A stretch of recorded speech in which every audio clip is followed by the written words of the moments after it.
ನಮಸ್ಕಾರ ಗೆಳೆಯರಿ, stock market Kannada ಚಾನಲ್ಗೆ ಸುಸ್ವಾಗತ. ಗೆಳೆಯರಿ, ವಿಡಿಯೋದಲ್ಲಿ ನಿನ್ನೆ ಒಂದು ಕಂಪನಿ ಬಿಗ್ ಅನೌನ್ಸ್ಮೆಂಟ್ ಅನ್ನ ಮಾಡಿತ್ತು. ಅದರ ಬಗ್ಗೆ ನಿನ್ನೆ ವಿಡಿಯೋ ಕವರ್ ಮಾಡ್ಲಿಕ್ಕೆ ಆಗಲಿಲ್ಲ. ಮಾರ್ನಿಂಗ್ ವಿಡಿಯೋದಲ್ಲಿ ಅಪ್ಡೇಟ್ ಅನ್ನ ಕೊಟ್ಟಿದೆ ಈ ಕಂಪನಿ ಬಗ್ಗೆ. ಹಾಗೆ ಇನ್ ಕೇಸ್ ಇದರ ಬಗ್ಗೆ ಡೀಟೇಲ್ ವಿಡಿಯೋ ಬೇಕು ಅಂತಂದ್ರೆ ಕಮೆಂಟ್ ಸೆಕ್ಷನ್ ಅಲ್ಲಿ ತಿಳಿಸಿ ಅಂತ ಕೂಡ ಹೇಳಿದ್ದೆ. ತುಂಬಾ ಜನ ಇದ್ರ ಬಗ್ಗೆ ಡೀಟೇಲ್ ವಿಡಿಯೋ ಕವರ್ ಮಾಡಿ ಅಂತ ರೆಸ್ಪಾಂಡ್ ಕೂಡ ಮಾಡಿದ್ರೆ, ಹಾಗಾಗಿ ಈ ಕಂಪನಿಯ ಬಗ್ಗೆ ನಾನು ಈ ವಿಡಿಯೋದಲ್ಲಿ ಕವರ್ ಮಾಡ್ತಾ ಇದ್ದೀನಿ. ಮೊದಲಿಗೆ ಡಿಸ್ಕ್ಲೇಮರ್ ಕೊಡ್ಲಿಕ್ಕೆ ಇಷ್ಟಪಡ್ತೀನಿ. ಇಲ್ಲಿ ಕವರ್ ಮಾಡ್ತಿರುವಂತಹ ಸ್ಟಾಕ್ ಅನ್ನು ರೆಕಮೆಂಡ್ ಮಾಡ್ತಿಲ್ಲ. ನೀವು ಫರ್ದರ್ ಸ್ಟಡಿ ಮಾಡಿ ಡಿಸಿಷನ್ ತಗೊಳ್ಬಹುದು. ಆಸ್ ಎ ಎಜುಕೇಶನಲ್ ಪರ್ಪಸ್ ನಾನು ಈ ವಿಡಿಯೋ ನಿಮ್ಮ ಮುಂದೆ ತರ್ತಾ ಇದ್ದೀನಿ.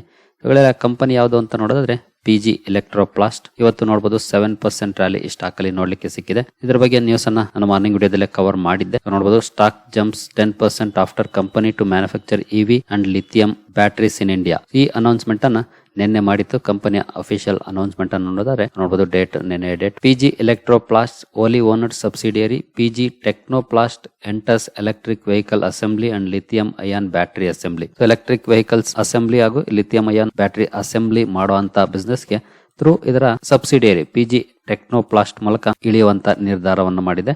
ಇದರ ಬಗ್ಗೆ ಅನೌನ್ಸ್ಮೆಂಟ್ ಕೂಡ ಬಂದಿದೆ ಅಫಿಷಿಯಲ್ ಆಗಿ. ಇಲ್ಲಿ ನೋಡಬಹುದು one of the pioneers and leaders in electronic manufacturing services. ಈ ಕಂಪನಿ PG ಎಲೆಕ್ಟ್ರೋಪ್ಲಾಸ್ಟ್ ಏನಿದೆ EMS ಸೆಗ್ಮೆಂಟ್ ಅಲ್ಲಿ ಕೆಲಸ ಮಾಡುವಂತದ್ದು. ಹಾಗೆ ಪ್ಲಾಸ್ಟಿಕ್ ಮೋಲ್ಡಿಂಗ್ ಬಿಸ್ನೆಸ್ ಅಲ್ಲಿ ಕೆಲಸ ಮಾಡುತ್ತೆ. Through its wholly owned subsidiary PG Technoplast Private Limited has signed a definitive agreement with Spiro Mobility. ಈ ಸ್ಪೈರೋ ಮೊಬಿಲಿಟಿ ಕಂಪನಿ ಜೊತೆ ಒಪ್ಪಂದವನ್ನು ಮಾಡಿಕೊಂಡಿದೆ to become an exclusive manufacturing partner for manufacturing of EVs Spiro Mobility in India. ಇಂಡಿಯಾದಲ್ಲಿ Spiro ಮೊಬಿಲಿಟಿಯ EV vehicles ಅನ್ನ manufacture ಮಾಡುವಂತ ಕೆಲಸ ಮಾಡುತ್ತೆ. ಮ್ಯಾನುಫ್ಯಾಕ್ಚರ್ ಅನ್ನೋದಕ್ಕಿಂತ ಅಸೆಂಬ್ಲಿ ಮಾಡುವಂತ ಕೆಲಸ ಮಾಡುತ್ತೆ. ಮೇಕ್ ಇನ್ ಇಂಡಿಯಾ ಪ್ರಾಜೆಕ್ಟ್ ಏನಿದೆ, ಸೊ ಅದರ ಅಂಡರ್ ಬಹುಶಃ ಈ ಒಪ್ಪಂದ ಆಗಿರುತ್ತೆ. ಇಲ್ಲೇ ನೋಡಬಹುದು. ಹಾಗಾದ್ರೆ PG ಎಲೆಕ್ಟ್ರೋಪ್ಲಾಸ್ಟ್ ಏನ್ ಮಾಡುತ್ತೆ? The primary responsibility of PG Technoplast Private Limited will be setting up and managing the manufacturing facilities of for electric vehicle lithium ion batteries and related components and for procurement of parts and raw materials for the same as specified by Spyro. Spyro shall be responsible for research and development, marketing, sale and distribution of the EV products manufactured by PG Technoplast Private Limited. So company Spiro ಏನ್ specified ಮಾಡುತ್ತೋ ಆ components ಅನ್ನ procure ಮಾಡ್ಕೊಳ್ಳೋದು, raw materials ಅನ್ನ ತಗೊಂಡೋದು, ಅದನ್ನ assemble ಮಾಡಿ ಕೊಡುವಂತ ಕೆಲಸ ಮಾಡುತ್ತೆ. ಇನ್ನುಳಿದಂತೆ ರಿಸರ್ಚ್ ಅಂಡ್ ಡೆವಲಪ್ಮೆಂಟ್ ಆಗ್ಬೋದು, ಮಾರ್ಕೆಟಿಂಗ್ ಆಗ್ಬೋದು, ಸೇಲ್ಸ್ ಆಗ್ಬೋದು, ಹಾಗೆ ಡಿಸ್ಟ್ರಿಬ್ಯೂಷನ್ ಆಗ್ಬೋದು, ಇದನ್ನ ಸ್ಪೈರೋ ಕಂಪನಿ ಮಾಡ್ಕೊಳ್ಳುತ್ತೆ. ಈ ಒಂದು ಒಪ್ಪಂದಕ್ಕೆ ಎರಡು ಕಂಪನಿಗಳು ಸಹಿ ಹಾಕಿದ್ದಾವೆ ನಿನ್ನೆ. ಈ ಅನೌನ್ಸ್ಮೆಂಟ್ ಅನ್ನ ನೋಡಿದ ನಂತರ ಮಾರ್ಕೆಟ್ ಅಲ್ಲೂ ಕೂಡ ಈಗಾಗಲೇ ಒಳ್ಳೆ ರಿಯಾಕ್ಷನ್ ಬಂದಿದೆ. 17,500 ಕೋಟಿ ಮಾರ್ಕೆಟ್ ಕ್ಯಾಪ್ ಇರುವಂತಹ ಕಂಪನಿ, ಮಿಡ್ ಸೈಜ್ಡ್ ಕಂಪನಿ ಇತ್ತೀಚಿನ ಪರ್ಫಾರ್ಮೆನ್ಸ್ ಹೇಗಿದೆ ಅಂತ ನಾವು ನೋಡಿದ್ರೆ ಲಾಸ್ಟ್ 1 year ಅಲ್ಲಿ ಪರ್ಫಾರ್ಮೆನ್ಸ್ ತುಂಬಾ ಚೆನ್ನಾಗಿದೆ. 186% ರಿಟರ್ನ್ಸ್ ಅನ್ನ ಕೊಟ್ಟಿದೆ. ಜೊತೆಗೆ ಇಲ್ಲೇನಂತ ಡೌನ್ ಪರ್ಫಾರ್ಮೆನ್ಸ್ ಬಂದಿಲ್ಲ. ಆಕ್ಚುಲಿ ಸ್ವಲ್ಪ ಡೌನ್ ಪರ್ಫಾರ್ಮೆನ್ಸ್ ಬಂದಿತ್ತು 7-8%. ಇವತ್ತಿನ ರ್ಯಾಲಿ ಮೂಲಕ ಅದು ಕೂಡ ಮೇಕಪ್ ಆಗಿದೆ ಅಂತಾನೆ ಹೇಳ್ಬೋದು. ಆ ರೀತಿ ಪರ್ಫಾರ್ಮೆನ್ಸ್ ಸ್ಟಾಕ್ ಅಲ್ಲಿ ನೋಡ್ಲಿಕ್ಕೆ ಸಿಕ್ಕಿದೆ. 5 years ಪರ್ಫಾರ್ಮೆನ್ಸ್ ಅನ್ನು ನೋಡಿದ್ರೆ ಹಬ್ಬ ಅನ್ಸುವಂತ ರಿಟರ್ನ್ಸ್ 17,000% ನೋಡಬಹುದು. 2020 ಅಲ್ಲಿ ಒಂದು ಪೆನ್ನಿ ಸ್ಟಾಕ್ ಆಗಿತ್ತು. ಭರ್ಜರಿ ಪರ್ಫಾರ್ಮೆನ್ಸ್ ಈ ಕಂಪನಿಯಲ್ಲಿ ನೋಡ್ಲಿಕ್ಕೆ ಸಿಕ್ಕಿದೆ. ಮ್ಯಾಕ್ಸಿಮಮ್ ಪರ್ಫಾರ್ಮೆನ್ಸ್ ಅನ್ನ ನೋಡಿದ್ರೆ ಈ ರೀತಿ ಇದೆ. ಹೈಯಲ್ಲಿದೆ, ಇದು ಕೂಡ ನೆನಪಲ್ಲಿರಲಿ. ಹೈಯಲ್ಲಿದ್ದಾಗ ಸ್ವಲ್ಪ ರಿಸ್ಕ್ ಕೂಡ ಜಾಸ್ತಿ ಇರುತ್ತೆ, ಯಾಕಂದ್ರೆ ಹೆವಿ ವ್ಯಾಲ್ಯೂಯೇಷನ್ ಇರುತ್ತೆ. ನೋಡಬಹುದು 151 ಇದೆ PE. ನಂತರ ನಾವು ಕಂಪನಿಯ ವೆಬ್ಸೈಟ್ಗೆ ವಿಸಿಟ್ ಮಾಡಿದ್ರೆ ಕಂಪನಿಯ ಇಂಡಸ್ಟ್ರೀಸ್ ಯಾವ್ಯಾವ ಇಂಡಸ್ಟ್ರಿಯಲ್ಲಿ ಸರ್ವಿಸ್ ಕೊಡುತ್ತೆ ಅಥವಾ ಸರ್ವ್ ಮಾಡುತ್ತೆ ಅಂತ ನೋಡಿದ್ರೆ ನೋಡಬಹುದು. ಏರ್ ಕಂಡೀಷನರ್ಸ್ ಅಲ್ಲಿ ಇದೆ. V offer ACs in capacities ranging from 0.8T to 2T, 3 star and 5 star energy ratings ಇರುವಂತ ಏರ್ ಕಂಡೀಷನರ್ಸ್ ಅಲ್ಲಿ ಕೆಲಸ ಮಾಡುತ್ತೆ. ವಾಷಿಂಗ್ ಮೆಷಿನ್ಸ್ ಇದೆ. ಹಾಗೆ LED ಟೆಲಿವಿಷನ್ಸ್ ಕೂಡ ಇದೆ. ನೋಡಬಹುದು 24 ಇಂದ 70 ಇಂಚಸ್ ವರೆಗೂ. ಅದರಲ್ಲಿ ಸ್ಮಾರ್ಟ್ ಟಿವಿ ಹಾಗೂ ಅನಲಾಗ್ ಕೆಟಗರಿ ಎರಡರಲ್ಲೂ ಕೂಡ ಕಂಪನಿ LED ಟೆಲಿವಿಷನ್ಸ್ ಅನ್ನ ಕೊಡ್ತಿದೆ. ಹಾಗೆ ಏರ್ ಕೂಲರ್ಸ್ ಕೂಡ ಇದೆ. Turbo air flow humidity controllers, inverter compatibility ಇರುವಂತ ಏರ್ ಕೂಲರ್ ಸೆಗ್ಮೆಂಟ್ ಅಲ್ಲಿ ಕೆಲಸ ಮಾಡುತ್ತೆ. ಬಾತ್ರೂಮ್ ಫಿಟ್ಟಿಂಗ್ಸ್ ಅಲ್ಲೂ ಕೂಡ ಇದೆ ಕಂಪನಿ. ಹಾಗೆ ಆಟೋಮೋಟಿವ್ ಕಾಂಪೋನೆಂಟ್ಸ್ ಅಲ್ಲೂ ಕೂಡ ಕೆಲಸ ಮಾಡುತ್ತೆ. ಹೇಗಂದ್ರೆ ಆಟೋಮೋಟಿವ್ ಕಾಂಪೋನೆಂಟ್ಸ್ ಅಲ್ಲಿ ಕೆಲಸ ಮಾಡೋದ್ರಿಂದ ಸ್ವಲ್ಪ ಎಕ್ಸ್ಪೀರಿಯನ್ಸ್ ಕೂಡ ಇರುತ್ತೆ EV ಗೆ ಸಂಬಂಧಪಟ್ಟಂತೆ ಕೂಡ, ಯಾಕಂದ್ರೆ ಅದು ಆಟೋ ಕಾಂಪೋನೆಂಟ್ಸ್ ಆಗಿರೋದ್ರಿಂದ. ಜೊತೆಗೆ ಅಸೆಂಬ್ಲಿ ಮಾಡುವಂತ ಬಿಸ್ನೆಸ್ ಕಂಪನಿ ಏನ್ ಮ್ಯಾನುಫ್ಯಾಕ್ಚರ್ ಮಾಡಕ್ ಹೋಗೋದಿಲ್ಲ, ಸ್ಪೈರೋ ಮಾಡುತ್ತೆ. ಅದರ ಪ್ರಾಡಕ್ಟ್ಸ್ ಅನ್ನ ತಂದು ಇಲ್ಲಿ ಅಸೆಂಬಲ್ ಮಾಡಿ ಕೊಡುವಂತ ಕೆಲಸ ಮಾಡುತ್ತೆ. ಹಾಗಾಗಿ ಆಟೋ ಕಾಂಪೋನೆಂಟ್ಸ್ ಅಲ್ಲೂ ಕೂಡ ಈಗಾಗಲೇ ಕೆಲಸ ಮಾಡ್ತಿರೋದ್ರಿಂದ ಅದು ಕಂಪನಿಗೆ ಬೆನಿಫಿಟ್ ಅನ್ನ ತರದ್ ಅಂತಾನೆ ಹೇಳ್ಬೋದು. ಸೊ ನಂತರ ಕಂಪನಿಯ ಕ್ಲೈಂಟ್ಸ್ ಯಾರ್ಯಾರಿದ್ದಾರೆ ಅದನ್ನ ಒಂದ್ಸಲ ನೋಡ್ಕೊಂಡು ಮುಂದುವರಿಯೋಣ. ಸೊ ಕಂಪನಿಯ ಕ್ಲೈಂಟ್ ಲಿಸ್ಟ್ ಗೆ ಬಂದ್ರೆ ವಾವ್, ತುಂಬಾನೇ ದೊಡ್ಡ ದೊಡ್ಡ ಕಂಪನಿಗಳ ಲಿಸ್ಟ್ ಇದೆ ಅಂತಾನೆ ಹೇಳ್ಬೋದು.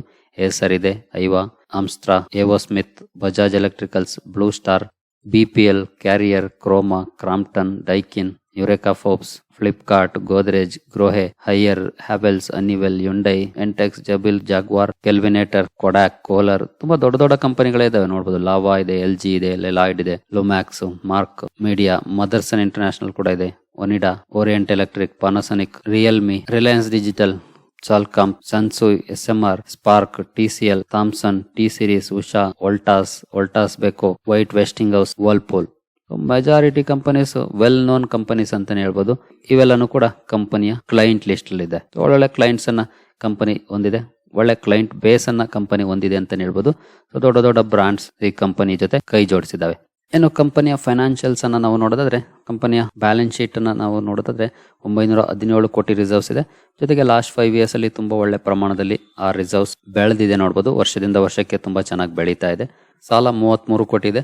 ಹಾಗೆ ಲಾಸ್ಟ್ 4 ಇಯರ್ಸ್ ಅಲ್ಲಿ ನೋಡಿದ್ರೆ ಕಮ್ಮಿ ಆಗಿದೆ ಸಾಲ. ಹಿಂದಿನ ವರ್ಷಗಳಿಗೆ ಕಂಪೇರ್ ಮಾಡಿದ್ರೆ ಈ ವರ್ಷ ಕಡಿಮೆ ಆಗಿದೆ. ಬಹುಶಃ ಮುಂದಿನ ದಿನಗಳಲ್ಲಿ ಕಂಪನಿ ಡೆಟ್ ಫ್ರೀ ಆದ್ರೂ ಆಶ್ಚರ್ಯ ಪಡುವಂತದ್ದೇನಿಲ್ಲ. ಆ ರೀತಿ ಪರ್ಫಾರ್ಮೆನ್ಸ್ ಕಂಪನಿಯಲ್ಲಿ ನೋಡ್ಲಿಕ್ಕೆ ಕಾಣ್ತಾ ಇದೆ. ಹಾಗೆ ಶಾರ್ಟ್ ಟರ್ಮ್ ಅಲ್ಲಿ ನಿಯರ್ಲಿ 44 ಕೋಟಿ ಸಾಲ ಇದೆ. ಹಾಗೆ ಕ್ಯಾಶ್ ಅಂಡ್ ಕ್ಯಾಶ್ ಈಕ್ವಲೆಂಟ್ಸ್ ಅನ್ನ ನೋಡಿದ್ರೆ 115 ಕೋಟಿ ಕ್ಯಾಶ್ ಕೂಡ ಇದೆ ಕಂಪನಿಯ ಕೈಲಿ. ಬ್ಯಾಲೆನ್ಸ್ ಶೀಟ್ ಚೆನ್ನಾಗಿದೆ, ಒಳ್ಳೆ ಬ್ಯಾಲೆನ್ಸ್ ಶೀಟ್ ಅನ್ನೇ ಕಂಪನಿ ಮ್ಯಾನೇಜ್ ಮಾಡಿದೆ. ಜೊತೆಗೆ ಡೆಟ್ ಕಡಿಮೆ ಆಗ್ತಾ ಇದೆ, ಸಾಲ ಕಡಿಮೆ ಆಗ್ತಿದೆ. ಅದು ಕೂಡ ಒಂದು ಪಾಸಿಟಿವ್ ಪಾಯಿಂಟ್ ಅಂತಾನೆ ಹೇಳ್ಬೋದು. ಇನ್ನು ಕಂಪನಿಯ ಪ್ರಾಫಿಟ್ ಅಂಡ್ ಲಾಸ್ ಅಕೌಂಟ್ ಯಾವ ರೀತಿ ಇದೆ, ಯಾಕಂದ್ರೆ ಲಾಸ್ಟ್ 5 ಇಯರ್ಸ್ ಅಲ್ಲಿ 17,000% ರಿಟರ್ನ್ ಸಿಗಬೇಕು ಅಂತಂದ್ರೆ ಕಂಪನಿಯ ಬಿಸ್ನೆಸ್ ಪರ್ಫಾರ್ಮೆನ್ಸ್ ಕೂಡ ಅದೇ ರೀತಿ ಇಂಪ್ರೂವ್ ಆಗಿರ್ಬೇಕು. ಇನ್ ಕೇಸ್ ಇಂಪ್ರೂವ್ ಆಗಿಲ್ಲ ಅಂತಂದ್ರೆ ಅದನ್ನ ನಾವು ಬಬಲ್ ಅಂತ ಕರಿಬೇಕಾಗುತ್ತೆ. ಬಬಲ್ ಅಥವಾ ಕಂಪನಿಯ ಬಿಸ್ನೆಸ್ ಕೂಡ ಅದೇ ಪ್ರಮಾಣದಲ್ಲಿ ಬೆಳೆದಿದೆಯಾ ಅದನ್ನ ನಾವು ನೋಡೋಣ. ಕಂಪನಿಯ ಪ್ರಾಫಿಟ್ ಅಂಡ್ ಲಾಸ್ ಅಕೌಂಟ್ ಗೆ ಬಂದ್ರೆ 2011 ಡೇಟಾ ಇದೆ. 11 12 13 ಮಾತ್ರ ಇದೆ. ಆಮೇಲೆ ಕಂಪನಿಯ ಡೇಟಾ ಅವೈಲೇಬಲ್ ಇದೆ. ಬಟ್ 21 ಇಂದ ಮುಂದಕ್ಕೆ ಅವೈಲೇಬಲ್ ಇದೆ. ನೀವು ಇಲ್ಲಿ ನೋಡಬಹುದು 2021 ಇಂದ 700, 1100, 2160, 2700, 3600 ತುಂಬಾ ಒಳ್ಳೆ ಪ್ರಮಾಣದಲ್ಲಿ ಬೆಳೆದಿದೆ ಅಂತಾನೆ ಹೇಳ್ಬೋದು. ಯಾಕಂದ್ರೆ ಕಂಪನಿಯಲ್ಲಿ ಏನು ರ್ಯಾಲಿ ಬಂದಿದೆ ಅದಕ್ಕೆ ತಕ್ಕಂತ ಬಿಸ್ನೆಸ್ ಪರ್ಫಾರ್ಮೆನ್ಸ್ ಕೂಡ ಇಲ್ಲಿ ನೋಡ್ಲಿಕ್ಕೆ ಸಿಕ್ಕಿದೆ ಸೇಲ್ಸ್ ವೈಸ್. ಇನ್ನು ಆಪರೇಟಿಂಗ್ ಪ್ರಾಫಿಟ್ ಕೂಡ ಚೆನ್ನಾಗಿದೆ, ಇಲ್ಲೂ ಕೂಡ ಒಳ್ಳೆ ಪರ್ಫಾರ್ಮೆನ್ಸ್ ಇದೆ. ಜೊತೆಗೆ ಮಾರ್ಜಿನ್ಸ್ ಕೂಡ ಗ್ರಾಜುಯಲ್ ಆಗಿ ಇಂಪ್ರೂವ್ ಆಗ್ತಾ ಇದೆ. ನೀವು ಇಲ್ಲಿ ನೋಡಬಹುದು 7% ಇದ್ದದ್ದು 8, ಈಗ 10% ವರೆಗೂ ಬಂದಿದೆ ಮಾರ್ಜಿನ್. ನಂತರ ನೆಟ್ ಪ್ರಾಫಿಟ್ ಗೆ ಬಂದ್ರೆ ನೋಡಬಹುದು ಲಾಸ್ ಅಲ್ಲಿ ಇದ್ದಂತ ಕಂಪನಿ ನಂತರ 12 ಕೋಟಿ, 37 ಕೋಟಿ, 77 ಕೋಟಿ, 135, ಈಗ 192 ಕೋಟಿ. ಕಂಪನಿಯ ಪ್ರಾಫಿಟ್ ಕೂಡ ತುಂಬಾ ಒಳ್ಳೆ ಪ್ರಮಾಣದಲ್ಲಿ ಇಂಪ್ರೂವ್ ಆಗಿದೆ ಇತ್ತೀಚಿನ ದಿನಗಳಲ್ಲಿ. ನಂತರ ರಿಟರ್ನ್ ಆನ್ ಇಕ್ವಿಟಿ ಚೆನ್ನಾಗಿದೆ, ಅಪ್ ಟು 3 ಇಯರ್ಸ್ ಅವೈಲೇಬಲ್ ಇದೆ, ಚೆನ್ನಾಗಿದೆ. CAGR ತುಂಬಾ ಚೆನ್ನಾಗಿದೆ, ಸ್ಟಾಕ್ ಅಲ್ಲಿ ಒಳ್ಳೆ ರ್ಯಾಲಿ ಬಂದಿರೋದ್ರಿಂದ CAGR ಆಬ್ವಿಯಸ್ಲಿ ಚೆನ್ನಾಗಿರುತ್ತೆ. ಪ್ರಾಫಿಟ್ ಗ್ರೋತ್ ಕೂಡ ಅಪ್ ಟು 3 ಇಯರ್ಸ್ ಅವೈಲೇಬಲ್ ಇದೆ, ಡೇಟಾ ಚೆನ್ನಾಗಿದೆ. ನಂತರ ಸೇಲ್ಸ್ ಗ್ರೋತ್ ಅಲ್ಲೂ ಕೂಡ ಒಳ್ಳೆ ನಂಬರ್ಸ್ ಇದೆ as of now. 3 years and TTM ಅಲ್ಲಿ ಒಳ್ಳೆ ಸೇಲ್ಸ್ ಗ್ರೋತ್ ಕೂಡ ನೋಡ್ಲಿಕ್ಕೆ ಸಿಗ್ತಾ ಇದೆ. ಇನ್ನು ಕಂಪನಿಯ ಶೇರ್ ಹೋಲ್ಡಿಂಗ್ ಪ್ಯಾಟರ್ನ್ ಗೆ ಬಂದ್ರೆ 53.42% ಪ್ರಮೋಟರ್ ಹೋಲ್ಡಿಂಗ್ ಇದೆ. FIS 10.5% ಹೋಲ್ಡಿಂಗ್ ಇಟ್ಟಿದ್ದಾರೆ. DIS ನಿಯರ್ಲಿ 10% ಹೋಲ್ಡಿಂಗ್ ಇಟ್ಟಿದ್ದಾರೆ. ಹಾಗೆ ಪಬ್ಲಿಕ್ ಅರೌಂಡ್ 26% ಹೋಲ್ಡಿಂಗ್ ಇಟ್ಟಿದ್ದಾರೆ. So decent share holding pattern ಅಂತ ಹೇಳ್ಬೋದು. ಮೋರ್ ದನ್ 20% ಇನ್ಸ್ಟಿಟ್ಯೂಷನ್ಸ್ ಹೋಲ್ಡಿಂಗ್ ಕೂಡ ಇದೆ. ಹಾಗೆ ಪ್ರಮೋಟರ್ಸ್ ಕೂಡ ಮೋರ್ ದನ್ 50% ಹೋಲ್ಡಿಂಗ್ ಅನ್ನ ಇಟ್ಟಿದ್ದಾರೆ. So decent share holding pattern ಇದೆ. ಇಂಟ್ರೆಸ್ಟ್ ಬೇಕಿದ್ರೆ ಸ್ಟಡಿ ಮಾಡಬಹುದು. ಜೊತೆಗೆ ಕಂಪನಿ ಏನೀಗ EV ಬಿಸ್ನೆಸ್ ಗೆ ಕೈ ಹಾಕ್ತಿದೆ. ಆಟೋ ಕಾಂಪೊನೆಂಟ್ಸ್ ಅಲ್ಲಿ ಸ್ವಲ್ಪ ಎಕ್ಸ್ಪೀರಿಯನ್ಸ್ ಇದೆ, ಈಗಾಗಲೇ ವರ್ಕ್ ಮಾಡ್ತಿರೋದ್ರಿಂದ. ಬಟ್ ಪ್ಯೂರ್ಲಿ ಆಟೋ ಪ್ಲೇ ಅಲ್ಲ ಕಂಪನಿ, ಅದಂತೂ ಗೊತ್ತಿರುವಂತದ್ದು. ಅಂದ್ರೆ ಆಟೋ ಇಂಡಸ್ಟ್ರಿಗೆ ಪ್ಯೂರ್ಲಿ ಡಿಪೆಂಡ್ ಆಗಿರುವಂತ ಕಂಪನಿ ಹಿಂದೆ ಆಗಿರ್ಲಿಲ್ಲ, ಅದು ಒಂದು ಪಾರ್ಟ್ ಆಗಿತ್ತು. ಬಟ್ ಈಗ EVಗೆ ಎಂಟ್ರಿ ಆಗ್ತಾ ಆಟೋಗೂ ಕೂಡ ದೊಡ್ಡ ಪ್ರಮಾಣದಲ್ಲಿ ಇನ್ವಾಲ್ವ್ ಆಗ್ತಿದೆ ಅಂತಾನೆ ಹೇಳ್ಬೋದು. ಸೊ ಇಂಟ್ರೆಸ್ಟ್ ಇರೋರು ಸ್ಟಡಿ ಮಾಡಬಹುದು PG ಎಲೆಕ್ಟ್ರೋಪ್ಲಾಸ್ಟ್ ಅನ್ನ. ಬಟ್ ಇಲ್ಲಿರುವಂತ ರಿಸ್ಕ್ ಏನಪ್ಪಾ ಅಂತಂದ್ರೆ ಹೈ ಅಲ್ಲಿ ಇದೆ ಸ್ಟಾಕ್. ಹಾಗೆ ನಾವು ಕೆಲವೊಂದು ರೇಷಿಯೋಸ್ ನೋಡೋದಾದ್ರೆ ಗೂಗಲ್ ಅಲ್ಲಿ ನೋಡಬಹುದು ಸ್ಟಾಕ್ PE ಡಿಫರೆನ್ಸ್ ಇತ್ತು. ಬಟ್ ಇಲ್ಲಿ PE ನೋಡಬಹುದು 92 ಇದೆ. ಹಾಗೆ ಇಂಡಸ್ಟ್ರಿ PE 86 ಇದೆ. ಅಂದ್ರೆ ಆಲ್ಮೋಸ್ಟ್ ಸೇಮ್ ರೇಂಜ್ ಅಲ್ಲಿ ಇದೆ, ಬಿಗ್ ಡಿಫರೆನ್ಸ್ ಏನಿಲ್ಲ. 86, 92 ಸೊ ಸೇಮ್ ರೇಂಜ್ ಅಲ್ಲಿ ಇದೆ ನೋಡಬಹುದು. ಖಂಡಿತ ಒಂದು risky company, mid sized company. ಆ ಪಾಯಿಂಟ್ ಕೂಡ ಗೊತ್ತಿರಬೇಕು. ಯಾಕಂದ್ರೆ ಇಲ್ಲೇ ನೋಡಬಹುದು ನೀವು, ಇನ್ ಕೇಸ್ ನಾವು 5 ಇಯರ್ಸ್ ಪರ್ಫಾರ್ಮೆನ್ಸ್ ಅನ್ನು ನೋಡಿದ್ರೆ ಇಲ್ಲಿ ಯಾವ ರೀತಿ ಡೌನ್ ಪರ್ಫಾರ್ಮೆನ್ಸ್ ಕೂಡ ನೋಡ್ಲಿಕ್ಕೆ ಸಿಕ್ಕಿದೆ ಅಂತ. ಮೋರ್ ದನ್ 30% ಈಸಿಯಾಗಿ ಕರೆಕ್ಷನ್ ಆಗಿದೆ. ಈ ರೀತಿಯ ಕರೆಕ್ಷನ್ ಗಳನ್ನು ಕೂಡ ನಾವು ನೋಡ್ಬೇಕಾಗುತ್ತೆ ಸಣ್ಣ ಕಂಪನಿಗಳಲ್ಲಿ ಇನ್ವೆಸ್ಟ್ ಮಾಡಿದಾಗ. ಆ ರಿಸ್ಕ್ ಅನ್ನ ನೀವು ಅರ್ಥ ಮಾಡ್ಕೊಂಡು ಮುಂದುವರಿತಿದ್ರೆ ಅಂದ್ರೆ ಖಂಡಿತ ಸ್ಟಡಿ ಮಾಡಿ ಡಿಸೈಡ್ ಮಾಡಬಹುದು. ಕಂಪನಿಯ ಬಿಸ್ನೆಸ್ ಪರ್ಫಾರ್ಮೆನ್ಸ್ ಅನ್ನು ನೋಡಿದ್ರೆ ಗ್ರಾಜುಯಲ್ ಆಗಿ ಇಂಪ್ರೂವ್ ಆಗ್ತಿದೆ ಪರ್ಫಾರ್ಮೆನ್ಸ್. ಮುಂದಿನ ದಿನಗಳಲ್ಲಿ ಇನ್ನು ಈ EV ಬಿಸ್ನೆಸ್ ಕೂಡ ಆಡ್ ಆದ್ರೆ ಆಗ ಇನ್ನು ಪರ್ಫಾರ್ಮೆನ್ಸ್ ಚೆನ್ನಾಗುವಂತ ಚಾನ್ಸಸ್ ಇದ್ದೇ ಇದೆ. ಸರಿ ಗೆಳೆಯರೆ, ಈ ವಿಡಿಯೋ ನಿಮಗೆ ಇಷ್ಟ ಆಗಿದೆ ಅಂದ್ಕೊಳ್ತೀನಿ. ಮುಂದಿನ ವಿಡಿಯೋದಲ್ಲಿ ಸಿಗೋಣ. ಅಲ್ಲಿವರೆಗೂ ಜೈ ಹಿಂದ್, ಜೈ ಕರ್ನಾಟಕ.